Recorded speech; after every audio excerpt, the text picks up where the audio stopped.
I've been working on Timeless Reign for nearly 3 years now. Timeless Reign is a 2D Metroidvania where you must manipulate time in order to navigate through the world. While you explore, you'll run into various creatures which may talk to you and even give you short quests to complete for them. You'll also have challenge sectors at the end of each area you must complete in order to reach your ultimate goal, the Timeless Reign. If this sounds interesting, I'd really appreciate you taking a minute to wishlist the game using the link in the description. Let's rewind a little bit.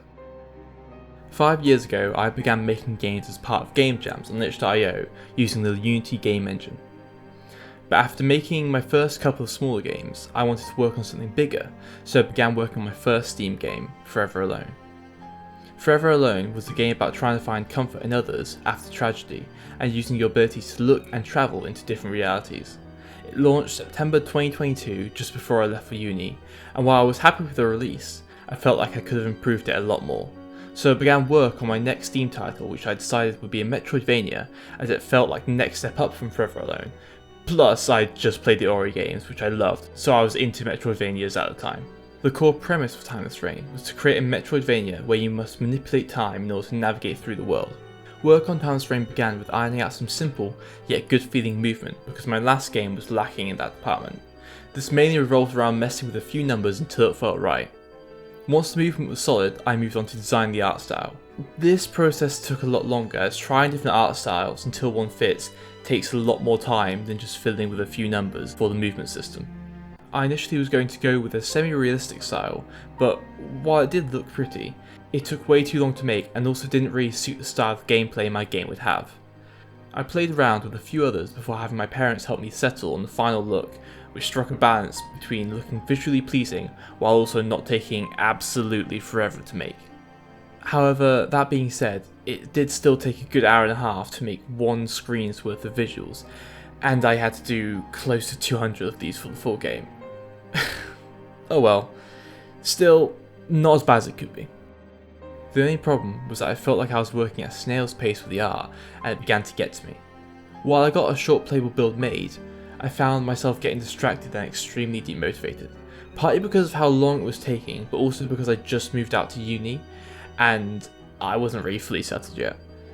This caused development to slow down a lot.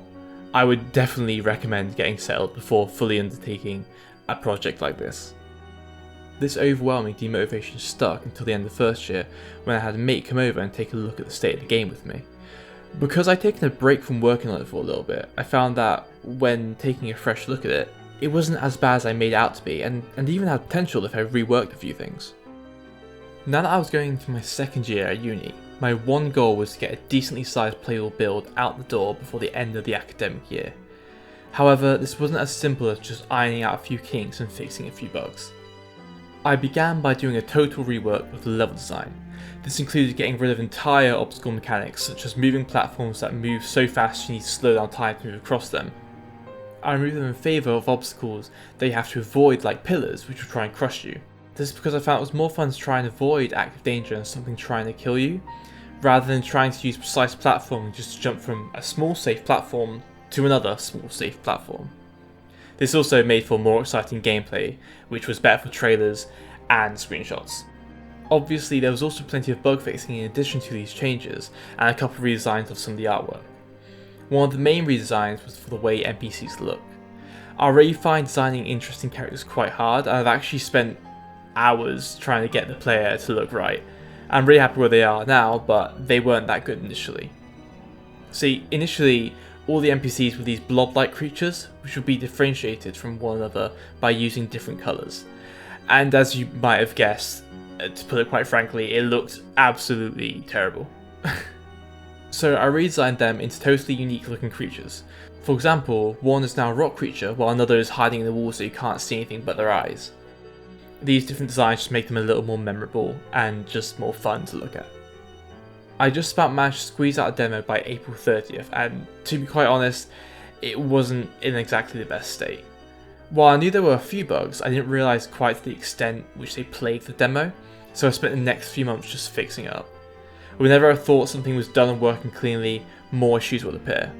Thankfully though, most bugs seem to be fixed now, and it's in a state that I'm very much happy with. I wasn't just bug fixing through this time though, I was also working on a few changes based on player feedback. One of the things was tweaking the death menu so that it was much faster and you didn't always have to press to continue every time you died. It was instead just a smooth restart from your last checkpoint. I also swapped out a simple collectible to grab with a jigsaw you can find and piece together to build a picture. This change was made because I've been working on smaller puzzle games whenever I got distracted and wanted to put that feature into Timeless Rain as a way to break up the gameplay a little. Oh, I haven't talked about all the times I got distracted, have I? Right, let's see. I made a puzzle about losing your mind. I worked on a game with my friend where you have to avoid your co-workers so you can take the day off work. I also worked with him again to make a game about finding elusive fish. Both these games were actually done from game jams. I also made a strange point-and-click adventure game which I used to try out a new watercolour art style. And in addition to all that, I also made this small card game for my third year project where you have to play against an AI, which I think turned out not so bad. So yeah, not very good at focusing. Okay, so into the end game now. With the demo made, all the core features have been ironed out, so it was now just about making more content, for the most part. First I started by just making all the art for all the other areas until it was done. It took longer than I'd like to admit, but you know, hey, it's done now. Unfortunately, I'd entered my third year by this point, so I'd split my time much more evenly between my game and uni. This meant that the next step of putting the art in Unity and hooking everything up took longer than it should have, but it was necessary evil as I needed to put time into my course to do well in it. With all the art in Unity and everything hooked up, I made a bunch of new obstacles for the player to play with using their new abilities and decorated the areas with them. Oh yeah, I forgot to explain. As the player progresses through the game, when they move from one area to another, they'll gain a new ability they can use along with all the ones they've already obtained. So you start with the ability to slow down time, before unlocking the ability to restore old pathways and then so on as you progress through the areas. This means that by the end of the game, you'll have a range of abilities that you can use to make traversal easier and more interesting. At this point I reached out to the musician for the game to have him create a bunch of new music for it.